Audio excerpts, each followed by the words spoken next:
eu queria começar repercutindo com vocês as manifestações que foram realizadas ontem. No dia 15 de novembro, você teve aqui na Paulista algumas centenas de pessoas falando sobre diversas pautas, de liberdade de expressão, anistia aos presos do 8 de janeiro, impeachment de Lula, voto impresso, foram algumas das principais reivindicações das manifestações de ontem aqui na Paulista e em algumas capitais pelo Brasil. E eu queria te ouvir, o que você acha a respeito disso? Quer dizer, faz algum sentido a gente gastar energia com manifestações dispersas? Eu falo muito nisso, né? Será que a liderança política não pode canalizar e colocar as manifestações dentro de uma pauta única?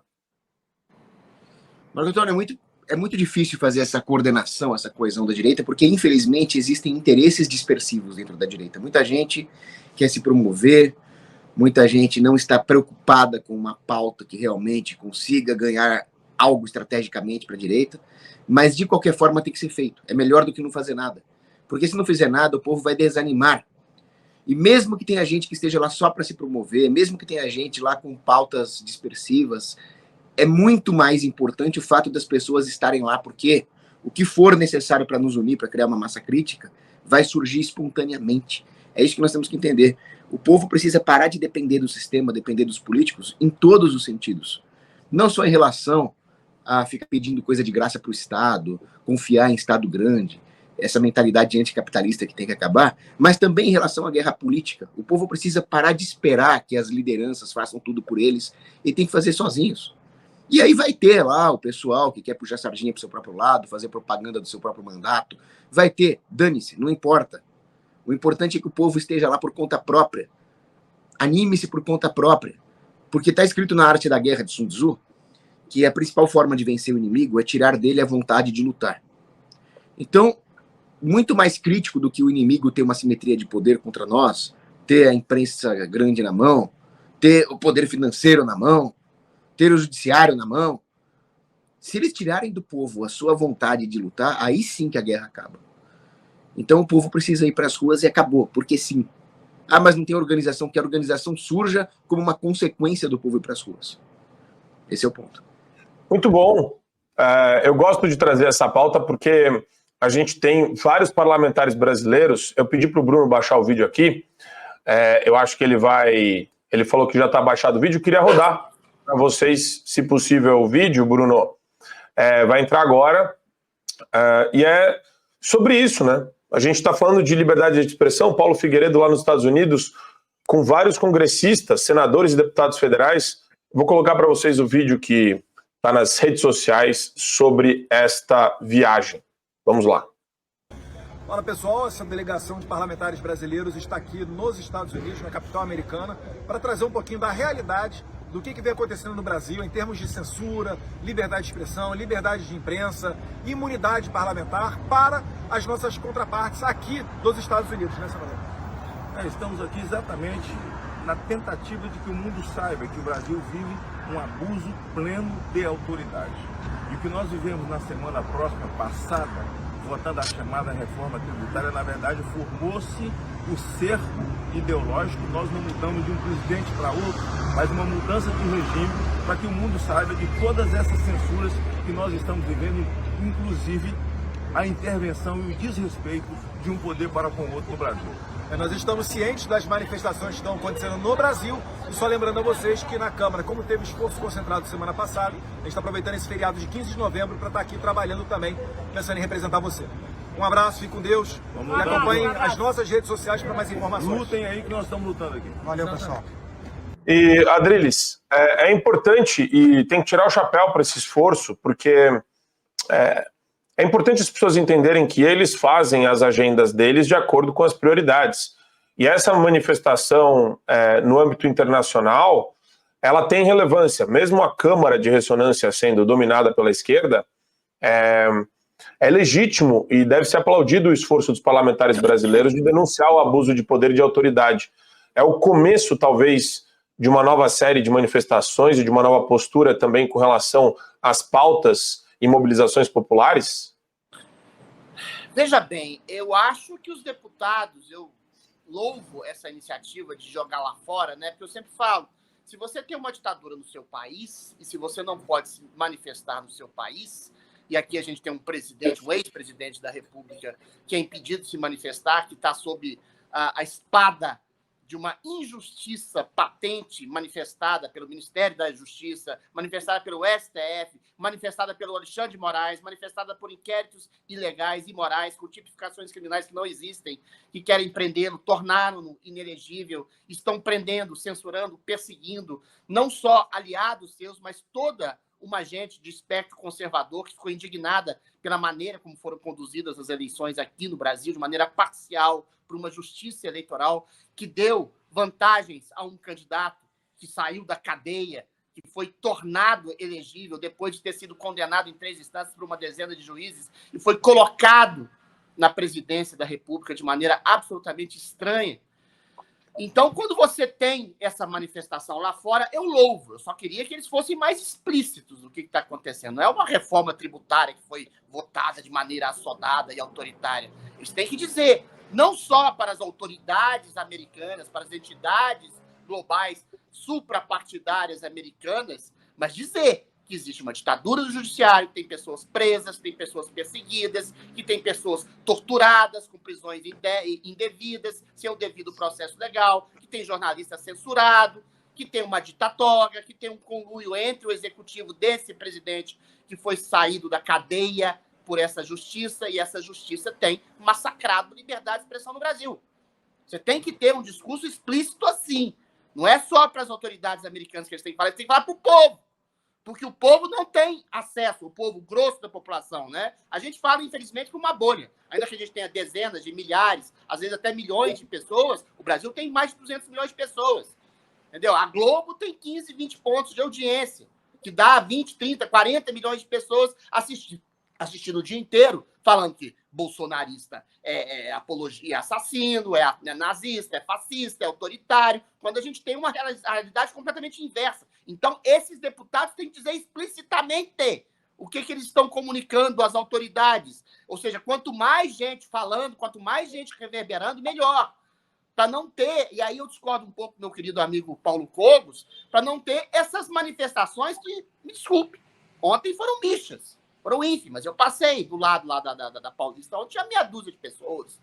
Entendeu? Isso é constrangedor para um país que vive sob a ditadura. E a gente tem, sim, Paulo Cogos, de ter lideranças que comuniquem às pessoas, a maior parte da população, o que está acontecendo. Não só para se tornarem informadas, que eu repito, a gente ainda fala para uma bolha, infelizmente, mas, sobretudo, para que elas não tenham medo de sair às ruas. Porque não é porque eu louvo a sua intenção de ter uma população que tenha o aspecto de coragem de sair às ruas sem necessidade de lideranças políticas, mas se as lideranças políticas estão acuadas, se as lideranças políticas estão amedrontadas, se as lideranças políticas não dizem a que veio, e se pessoas estão sendo presas, censuradas, perseguidas, como é que eu posso exigir de uma dona de casa, de um chefe de família que sai à rua sob o risco de ser preso?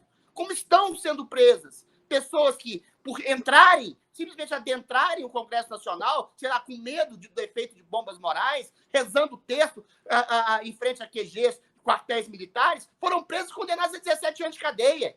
Então é difícil essa manifestação assim, original no próprio seio da população, sendo que as lideranças políticas do Brasil não só não comunicam o que está acontecendo, como não entabulam um impeachment único, que seja impeachment do Alexandre de Moraes, limitação dos poderes do STF, fora Lula, fora Dilma, são questões absolutamente abstratas.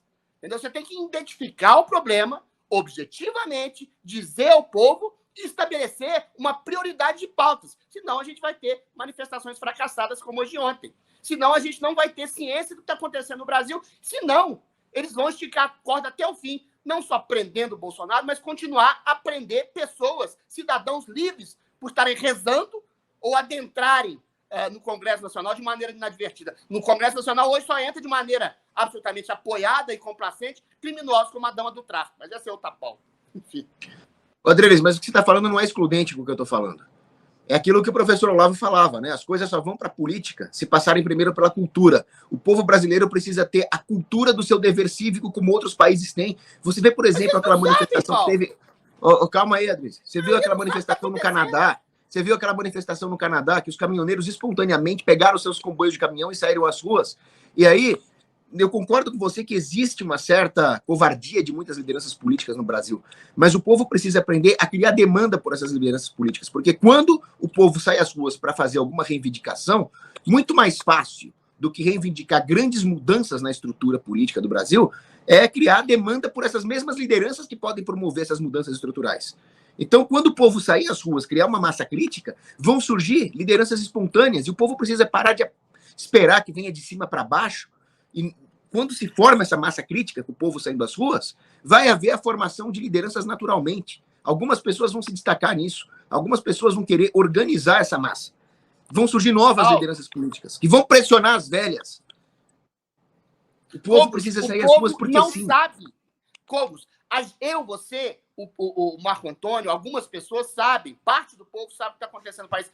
A maioria do povo não sabe que tem gente presa por crime de opinião. A maioria do povo não sabe que tem jornalista impedido de colocar o pé no Brasil porque tem conta bloqueada, tem passaporte suspenso e não pode se manifestar em redes sociais. A maioria do povo está esquecendo que a gente está vivendo sob uma ditadura de toga, porque a maioria do povo não tem grandes preocupações, assim como liberdade de expressão, porque está preocupada com botar comida, arroz e feijão no prato do seu filho. Então, se não reverberam o que está acontecendo no país, e aí eu falo de lideranças políticas, por quê? Porque a grande mídia não está falando nada sobre isso. Não só não está falando, como está justificando a prisão, então, a censura, a perseguição das pessoas. Então, dever e obrigação moral dessas lideranças políticas alertarem os 200 milhões de brasileiros, a começar pelo seu presidente Jair Bolsonaro, que está fazendo campanha política para 2026, parece que está no mundo de Nárnia.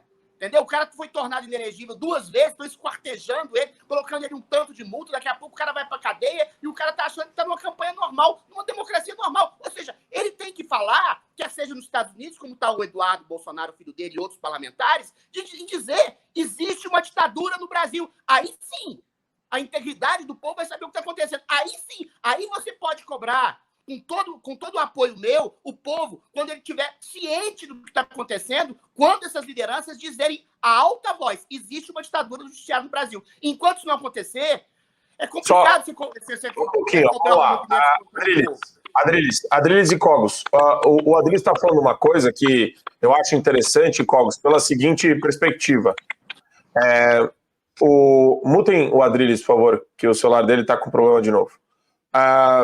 A gente tem o próprio Paulo Figueiredo, que está junto com essa delegação brasileira, com Gustavo Gayer, Eduardo Bolsonaro, com Magno Malta, Jorge Seife, o senador Jorge Seife, que eu entrevistei semana passada. Ele está lá e ele mesmo falou, tem apoiador meu, ele e o Consta falam isso. Tem apoiador meu que não sabe que eu tô com o passaporte cancelado. Apoiador do Locals, que paga em dólar para ele lá, os $7 mensais. Quer dizer, por quê? Porque a gente, assim, isso faz parte da assimetria informacional, né? A informação, ela chega em momentos diferentes para milhões e milhões de pessoas. Então, se você não repete muito, e o nosso trabalho aqui também é esse, enquanto comunicador, repetição faz parte do processo, às vezes é até um pouco cansativo, por isso que a gente tenta recortar os assuntos de maneiras diferentes, mas tem muitos assuntos que a gente vai ter que repetir com outras palavras, mas eu acho que a visão do Adriles, que eu não diria que é uma visão pessimista, mas é uma visão de, poxa, existe um trabalho a ser feito e ele precisa ser feito e melhorado constantemente. A gente não pode se contentar com o pouco que é feito, enquanto tiver gente presa, gente perseguida e jornalista com medo. Mas o problema, Marco Antônio, é o seguinte, eu concordo com você que existe essa assimetria informacional, mas as pessoas ficam esperando que algo seja feito. Então, por exemplo, nós temos aqui hoje 3.200 pessoas, 3.300 pessoas online. Divulguem o que vocês sabem para mais 10 e mandem eles divulgarem para mais 10.